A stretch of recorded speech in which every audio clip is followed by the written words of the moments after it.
17వ రోజు పారాయణలోకి వచ్చాం. పౌర్ణమి తర్వాత రోజుల్లో ఇప్పుడు వనభోజనానికి చాలా ప్రసిద్ధట. ఈ రోజున వనభోజనానికి వెళ్తే మంచిది. ఉల్లి, వెల్లుల్లి, ఉసిరి, చద్దెన్నము, ఎంగిలి అలాంటివి పరిహరించాలి. వాటి జోలికి వెళ్ళకూడదట. తర్వాత దక్షిణ తాంబూలాదులతోటి స్వయం పాకం ఇవ్వడానికి, మోయనివ్వడానికి, ఎవరైనా పెద్దవాళ్ళకి పొత్రాలు ఇవ్వడానికి చాలా మంచి రోజట. ఈ రోజున 17వ రోజున ఇచ్చిన దానం చాలా విశేషంగా పరిణమిస్తుంది. అయితే మనం పురాణంలోకి వస్తే, నిన్నటి పురాణంలో మనం ఏం చెప్పుకున్నాము? స్తంభం, ఒక దీపస్తంభాన్ని పెట్టారు. దీపస్తంభం పగిలి అందులో నుంచి ఒక మానవుడు బయటకు వచ్చాడు. ఆయన పేరు ధనలోభి. అయితే మన మునీశ్వరుణ్ణి ఆయన అడుగుతున్నాడు అనమాట, ఏ కారణం చేత నాకు ఇట్లా మానవ రూపం వచ్చింది, దేనివల్ల నాకు ఇది జరిగింది, నాకు పూర్వజన్మలన్నీ జ్ఞాపకం వచ్చినాయి అని మునిశ్రేష్ఠుడిని ప్రశ్నిస్తే, మా మతంగ మహాముని ఇలా చెప్తున్నారు. నీకు కలిగిన ఆశ్చర్యం నాకు అర్థమైంది నాయన. ఎలాంటి పుణ్యకర్మ చేయలేదు, ఏ విధమైన ధర్మము ఆచరించలేదు, అలాంటిది ఈ చెట్టు జన్మ నుంచి విముక్తి ఎట్లా కలిగిందని నీకు సందేహం వచ్చింది. జన్మ అనేది చేసిన కర్మఫలం. కర్మల వలననే ఆత్మకి దేహం అనేది కలుగుతుంది. మనం ఇంకొకళ్ళ ఇంట్లో పుట్టామంటే మనం వీళ్ళకి బాకీ ఉన్నామనే. ఆ శరీరం ఎందుకు వస్తుందంటే, ఒక జీవుడు ఒక పిల్లవాడి శరీరంలో, ఒక ఇంట్లో, ఒక పిండంలో ఎందుకు ప్రవేశిస్తాడంటే, ఆ ఇంటి వాళ్ళకి తను బాకీయో, తనకే ఇంటి వాళ్ళు బాకీయో ఉంటారు. కేవలము పూర్వజన్మ కర్మార్జితం వల్లే ఒక చోట మనకి జననం అనేది సంభవిస్తుంది. అయితే ఆత్మ ధరించిన దేహం వలన కర్మ నిర్వహణ జరుగుతుంది. మనం ఎక్కడ పుట్టామో ఆ శరీరం వల్ల మనం చేయవలసిన కర్మలు, దాన ధర్మాది కర్మలు కూడా, మన నిత్యనైమితిక కర్మలు అన్నీ కూడా మనం ధరించిన శరీరం వల్లే జరుగుతాయి. కనుక శరీరమే కర్మకి కారణమవుతోంది. కానీ అహంకారంతో ఆత్మ ఈ శరీరమే అని వ్యవహరిస్తూ ఉంటాం. మనకి తెలియక ఇదే నేనని ఖచ్చితంగా భావిస్తాం. ఈ నేను ఇది కాదు, కొంతకాలం తర్వాత ఈ నేను అనేది మారిపోతుంది అనేది మనకి తెలుసు, కానీ జ్ఞాపకం ఉండదు. అహంకారమే దానికి ప్రధానమైన కారణం. ఈ అహంకారంతోనే సర్వస్వము, ఈ నేను నాది అనబడే జీవాత్మే ఈ అహంకారం. ఈ అహంకారంతోనే సర్వస్వము అనే భావన కలుగుతుంది. ఆత్మ పరమాత్మ స్వరూపం. పుట్టుక, మరణము, వృద్ధి పొందటము, క్షీణించటము అంటే చావు పుట్టుకలు, పెరగటము, నశించిపోవటము కూడా శరీరానికి మాత్రమే ఉంటాయి, ఆత్మకి ఉండవు. ఆత్మ నిత్యమైనది. కర్మకి కారణమైన శరీరము పంచభూతాలతోటి తయారవుతుంది. రంగు, రుచి, వాసనలకు, ఆహార విహారాలకు, సుఖదుఖాది అనుభవాలకు, ఆవేదనలకు గురి చేయబడుతూ ఉంటుంది. వివేకము, విజ్ఞానము, అవ్యామోహము కారణంగా పాపపుణ్యాలు, వ్యామోహాల కారణంగా పాపపుణ్యాలు సంప్రాప్తం అవుతుంటాయి. మనకు తెలిసి తెలియక కొన్ని చేస్తాం, కొన్నిటికేమో తొందరపడతాం, కొన్నిటికి ఆగలేకపోతాం. నాదనే భావనతోటి చేసేస్తాం. నాకే కావాలనే ఉద్దేశాలు మనకి ఎక్కువగా ఉంటాయి. వీటన్నిటితోటి మనం శుభాశుభ కర్మలు ఎన్నిటికో కారణమవుతూ ఉంటాం. వాటి వల్ల పాపపుణ్యాలు లభిస్తాయి మనకి. వీటి ఫలితాలను జీవుడు అనుభవించవలసిన వాడవుతున్నాడు. శరీరంతో చేసిన ప్రతిక్రియ జీవుడే అనుభవించాలి. వీటి ఫలితాలను అనుభవించాలి. ఏ విధమైన కర్మలు లేకపోవటమే ముక్తి. ముక్తిని కలిగించేవే పుణ్యవ్రతాలు మొదలైనవి. అంతఃకరణానికి, దాని పరిధికి సాక్షివై చైతన్య రూపుడివై పరమాత్ముడిని భావించాలి. మనం అలా భావించాలి, నేను పరమాత్మ స్వరూపుణ్ణి అని. అది ఎట్లా కుదురుతుంది? నేనే దేవుడిని నమ్మితే మనకు పిచ్చి అనుకుంటారు, లేదా మనకే ఒక పిచ్చి భావనలు కలుగుతాయి. కొంచెం ఎక్కువ అహంకరించకుండా ఉండగలిగితే బాగుంటుంది. కానీ మనం అలా ఉండలేకపోతాం. మాయ మనని దాంట్లోంచి బయటికి రానివ్వదు. అలా భావించడానికి శరీరం ఘటంలాగా లోపంతో కూడి ఉంటుంది. కనుక శరీరాలు పరమాత్మ యొక్క నిశ్చలమైన రూపాలు కాలేవు. అన్నిటికీ మనం రాగద్వేషాలకి లోబడిపోతూ ఉంటాం. పరిస్థితులు మనని అటు లాగేస్తూ ఉంటాయి. శరీర ధర్మాలు విపరీతంగా ఉంటాయి. శరీరం చూడండి, ఏదైనా టెన్షన్ రాగానే మనకు ఆందోళన వచ్చేస్తుంది, కాళ్ళు నొప్పిపోతాయి, గుండె దడదడలాడిపోతుంది.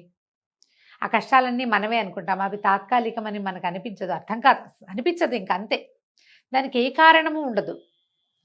దాన్ని జయించగలిగితేనే, వివేకంతో జయించగలిగితే మనం అందులో నుంచి బయటపడతాం. జనన మరణ చక్రంలో నుంచి కూడా బయటపడగలుగుతాం. కానీ అది మనం జయించలేకపోతాం. ఏ ఒకరి వల్ల కూడా ఇది కాదు. అలా జయించగలిగిన వాళ్ళే మునులో, ఋషులో, మహాత్ములో అవుతారు. ఇప్పుడు మహాత్ములు ఎక్కడున్నారు? ఏ మహాత్ములు కూడా ఈ మాయను జయించలేకపోతున్నారు. కొంతకాలానికి మహాత్ములుగా ఉన్నప్పటికీ మళ్ళా మాయా ప్రపంచం మనమే వాళ్ళ చుట్టూతా చేరి మహాత్ములు కూడా మనలోకి లాగేసుకుంటూ ఉంటాం. ఇలాగే జరుగుతుంది.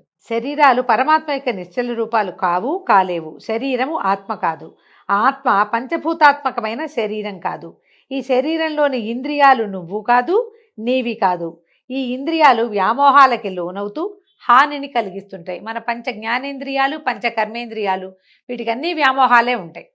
చూడకూడదే చూస్తాం, తినకూడదే తింటాం, చేయకూడదే చేస్తాం, వెళ్ళకూడని చోటుకే వెళ్తాం, ముట్టుకోకూడనివే ముట్టుకుంటాం. మనకి లోపల ఒక వివేకం ఉంటుంది, చెప్తూ ఉంటుంది అది వద్దు వద్దు వద్దు అని. మనం వినం. ఈ వినకపోవటం వల్లే మనకు సమస్యలు వస్తాయి. వాటి కారణంగానే నీకు పరమాత్మ అయ్యే స్వతంత్రత లేదు. దిక్కుకు ప్రయాణం చేసే ప్రత్యేగాత్మ అని నిర్ధారణ చేసుకో. యావత్ సన్నిధానం కారణంగానే దేహేంద్రియాలు, జడత్వము, ప్రాణం ఉన్నా పుట్టుకలేని ఆత్మ అని అనిపిస్తుందో, ఏ సన్నిధానం వల్ల ఆ పరమాత్మ నువ్వు అని నిశ్చయించుకోవాలి. జాగ్రత్త, స్వప్న, సుషుప్తి అవస్థల యందు పదార్థాలన్నీ కలిసిపోయినప్పుడు వికారములు లేనివాడై సాక్షిభూతుడై చూస్తున్నది ఎవడో వాడే నువ్వని భావించు. జాగ్రత్త, స్వప్నము, సుషుప్తి లేని పరిస్థితి ఎప్పుడొస్తుంది? ధ్యానంలో కలుగుతుంది. ధ్యానమగ్నుడైన వాడు ఇది నేను కాదు అని బయటికి వెళ్ళి చూడగలుగుతాడు. అందుకని మనం మెడిటేషన్ చేయండి, ధ్యానం చేయండి అని చెప్తారు. దానికోసమే మంత్రోపదేశము. నీ పనే నీకు పూజ, తదేక దృష్టితో చెయ్యి, ఏకాగ్రత కలిగి ఉండు, ఇలాంటి మాటలన్నీ దానికోసమే చెప్తారు. అప్పుడే నువ్వు కాదని తెలుసుకోగలుగుతావు. అది ఎప్పటికి తెలుస్తుంది? మనకు ఆ ఏకాగ్రత అసలు కుదరదు. మనకి ప్రాపంచికమైన విషయాలు మనుషుల్ని బయటికి లాగేస్తూ ఉంటాయి. దీపం వేరు, వెలుగు వేరు అని అనిపించినట్లే శరీరం వేరు, శరీరంలో ప్రకాశించే ఆత్మ వేరు అని గ్రహించు. ఆత్మస్వరూపుడైన పరమాత్మను ధ్యానించు. సత్యాసత్యములందు, ప్రియాప్రియములందు ఇష్టుడైన సర్వసాక్షియే నిత్యమని నిశ్చయించుకో. ఎప్పుడు కూడా ఇంద్రియాలు, మనసు, ప్రాణము, అహంకారము, దేహము వీటన్నిటికంటే అతీతంగా 6 విధాలైన వికారాలు లేకుండా ఉండేవాడే పరమాత్మ.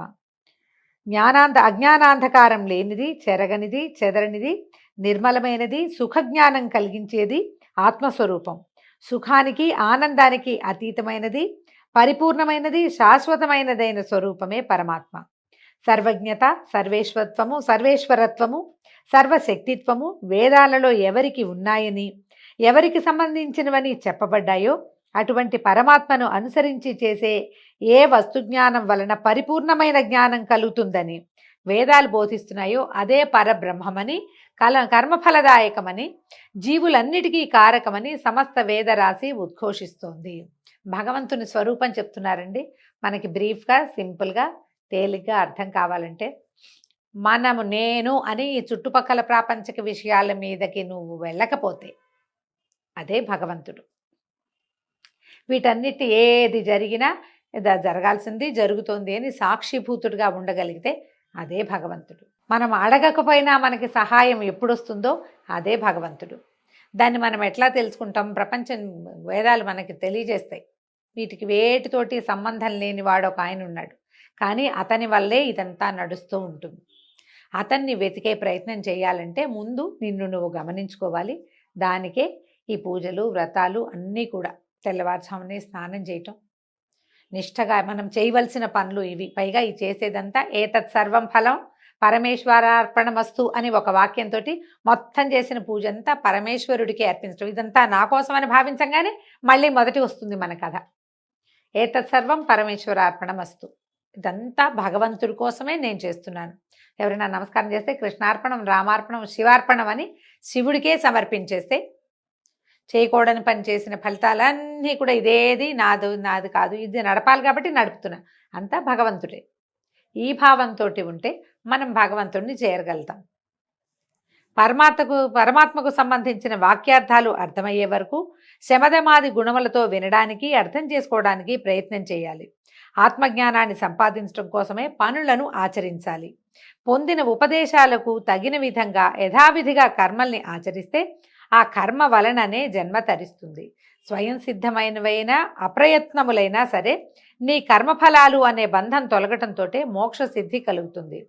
అన్నీ నేనే చేస్తున్నాను, అన్నీ నావే, అంతా నాదే, నేనే గొప్ప అనే భావాలని విడిచిపెట్టి మనను నడిపించేవాడు ఇంకొకడు ఉన్నాడని తెలుసుకుని అతడిని తెలుసుకునేందుకు ఈ శరీరంతో ప్రయత్నం చేయాలి అని ధనలోభి ద్వారా మనకి మతంగ మహాముని తెలియజేస్తున్నారు.